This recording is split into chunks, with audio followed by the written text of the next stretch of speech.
આકાશવાણી ભુજ સમાચાર વિભાગ રજૂ કરે છે વિશેષ વેબ સમાચાર બુલેટિન અને હું છું આરતી ભટ્ટ. નમસ્કાર. પ્રધાનમંત્રી નરેન્દ્ર મોદીએ જણાવ્યું છે કે મોદી સરકાર દરેક મુદ્દે ખેડૂતો સાથે ખુલ્લા મને વાતચીત કરવા તૈયાર છે, ત્યારે નવા કૃષિ ધારાઓ અંગે અવિશ્વાસ રાખવાનો પ્રશ્ન જ ઉપસ્થિત થતો નથી. ગઈકાલે મધ્યપ્રદેશમાં યોજાયેલા ખેડૂત સંમેલનમાં વિડીયો કોન્ફરન્સિંગના માધ્યમથી ખેડૂતોને સંબોધતા પ્રધાનમંત્રીએ આ મુજબ જણાવ્યું હતું. તેમણે કહ્યું કે લઘુત્તમ ટેકાના ભાવોની નીતિ રદ થવાની નથી અને એટલે જ સરકારે સ્વામીનાથન સમિતિનો અહેવાલ અમલમાં મૂક્યો છે. એવી જ રીતે એપીએમસી બાબતે પણ વિપક્ષ દ્વારા ગેરમાર્ગે દોરવાના પ્રયાસો થઈ રહ્યા છે. વાસ્તવિકતા એ છે કે એપીએમસી બજારો યથાવત રહેશે અને તેમના આધુનિકીકરણ પાછળ 5 અબજ રૂપિયાનો ખર્ચ કરાશે. પ્રધાનમંત્રીએ ખેડૂતોના હિતમાં તેમની સરકારે લીધેલા પગલાઓની જાણકારી આપી હતી. સંરક્ષણ મંત્રી રાજનાથસિંહે જણાવ્યું છે કે દેશ પર કોઈ પણ હુમલો થાય તો તેનો જડબાતોડ જવાબ આપવા માટે દેશ સક્ષમ છે. હૈદરાબાદમાં ડુંડીગલ ખાતે આજે હવાઈ દળ એકેડમીના પાસિંગ આઉટ પરેડને સંબોધન કરતા તેમણે હવાઈ દળમાં સામેલ થનાર નવા અધિકારીઓને જણાવ્યું કે વર્તમાન સમયમાં યુદ્ધની બદલાતી જતી વ્યૂહરચના માટે તેઓ સજાગ રહે અને ટેકનોલોજીનો ઉપયોગ કરી પોતાને વધુ સક્ષમ બનાવે. ભારત અને ચીન વચ્ચે હાલના સમયમાં સરહદ પર તણાવનો ઉલ્લેખ કરતા તેમણે જણાવ્યું કે ભારત હંમેશા શાંતિપૂર્ણ દેશ રહ્યો છે, પરંતુ જો કોઈ દેશ આપણી સલામતીને ખલેલ પહોંચાડવાનો પ્રયાસ કરશે તો તેમને યોગ્ય જવાબ આપવા હંમેશા તૈયાર છીએ.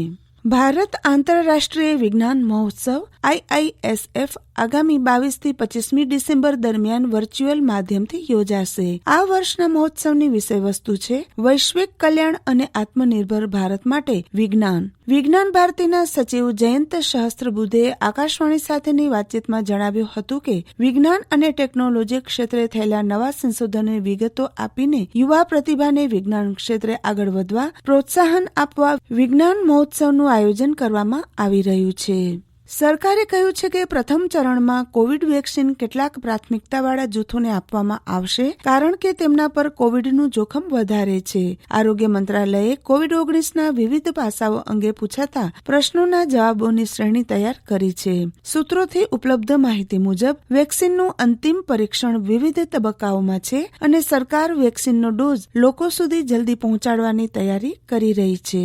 ભુજનો આજે 473મો સ્થાપના દિવસ છે. રાજવી પરિવારના ઇન્દ્રજીતસિંહ જાડેજા, ધારાસભ્ય નીમાબેન આચાર્ય અને નગરપાલિકાના ચીફ ઓફિસર નીતિનભાઈ બોડા દ્વારા પરંપરાગત ખીલી પૂજન કરવામાં આવ્યું હતું. આ પ્રસંગે કચ્છના રાજ પરિવારના કુંવર ઇન્દ્રજીતસિંહ જાડેજાએ ભુજના નાગરિકોને શુભેચ્છા પાઠવતા જણાવ્યું હતું કે આપણા શહેરને સ્વચ્છ રાખવું એ આપણી નૈતિક ફરજ છે. શહેરને પ્રગતિશીલ બનાવવા માટે સૌ કોઈ સાથે મળીને કાર્ય કરીએ.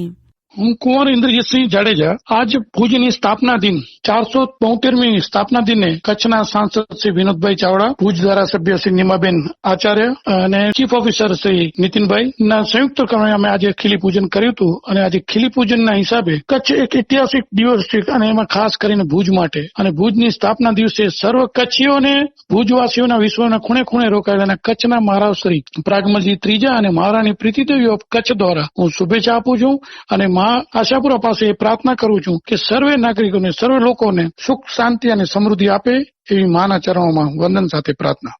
આ પૃથ્વી ઉપર કેટલા જાગૃત સ્થાનકો કે જગ્યાઓ હોય છે જે દરબાગત પરિસરમાં ખીલી પૂજનની જગ્યા છે અને ટીલા મેળી એવી જાગૃત સ્થાન છે.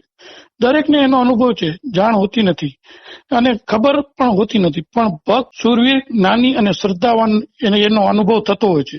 હિન્દુસ્તાનમાં મોટા મંદિરો આવા જાગૃત સ્થાન ઉપર પ્રખ્યાત જ્યોતિષો અને ગુરુ સમાન જૈન મુનિ માણિક મેરજીએ આ સ્થળની કુંડળી બનાવી આપી આશીર્વાદ આપ્યા છે, જેની દંતકથા આજે પણ અમર છે. ત્યારથી રાજવીઓ આ સ્થળની પૂજા જાળવણી કરતા આવ્યા છે.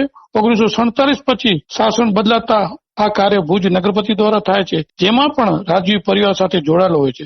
ખીલી પૂજન એ આજે લોકશાહીમાં, રાજાશાહીમાં તો રાજાઓ પોતાની પરંપરા નિભાવતા હતા, પણ આજે લોકશાહીમાં પણ રાજ પરિવાર અને લોકપ્રતિનિધિ દ્વારા કરવામાં આવે છે અને પરંપરા આજની તારીખમાં પણ નિભાવી અને ભુજનો જે સ્થાપના દિન છે એ ભુજવાસીઓ માટે એક સુખદ રહે એવી મા પાસે પ્રાર્થના. અને આ એક પવિત્ર ભૂમિ છે અને કચ્છનો વિકાસ માટે સર્વ નગરજનોને એક મારાથી અપીલ કરું છું આપને કે આપણે લોકપ્રતિનિધિ કે અધિકારીઓ પર નહીં પણ આપણે પણ નાગરિક છીએ, આપણી પણ જવાબદારી છે. તો આપણે ભુજને કેમ સ્વચ્છ રાખીએ અને ભુજ કેમ પ્રગતિ કરે એ આપણી પણ ફરજમાં આવે છે.